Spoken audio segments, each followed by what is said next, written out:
Bonjour. Dans ce tutoriel, nous allons voir comment faire un traitement préliminaire de la trame sonore d'un fichier Flashback Pro.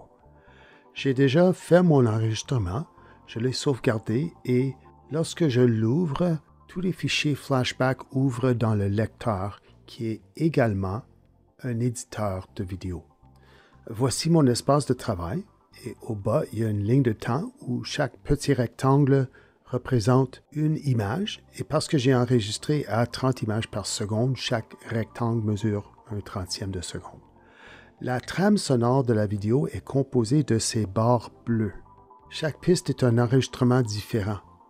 L'enregistrement des haut-parleurs est sur cette piste et l'enregistrement de mon microphone que j'ai utilisé pour enregistrer ma voix est sur cette piste. Ce que nous voyons ici est essentiellement le bruit représenté par des ondes sonores. Lorsque je commence à parler, nous pouvons voir que les ondes apparaissent plus larges là où il y a des mots. Ceci peut nous aider à faire le montage en nous fournissant des points de repère pour ce que nous entendons. Entre les mots, par exemple, je vois que la ligne qui représente les ondes n'est pas aussi mince que dans la piste où j'ai enregistré les haut-parleurs, qui n'avaient aucun son à enregistrer à ce moment-là.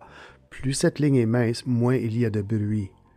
Donc, en comparaison au silence dans cette piste, je peux voir qu'il y a probablement un bruit de fond dans la piste où il y a mon microphone.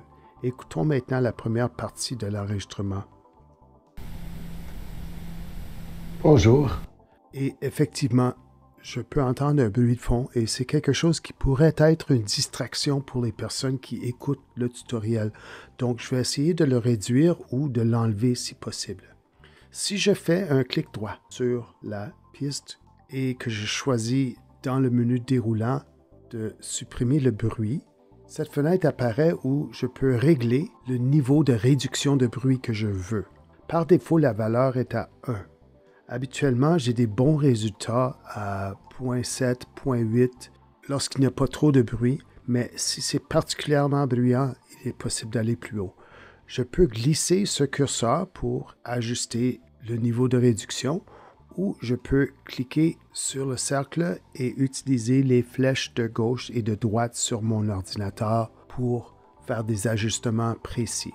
Je dépasse rarement 1.5 parce que c'est à ce point que la voix de la personne peut commencer à avoir un son robotique et artificiel. Essayons 0.8. Lorsque j'applique la modification, nous pouvons voir immédiatement dans la trame sonore que l'épaisseur de l'onde est visiblement diminuée. Écoutons la différence. Bonjour. Dans cette vidéo, nous allons voir. Si jamais c'est trop ou ce n'est pas assez, vous pouvez toujours faire CTRL-Z pour annuler la modification et recommencer avec un autre niveau de réduction. Je ne recommanderais pas d'ajouter une deuxième réduction de bruit par-dessus la première.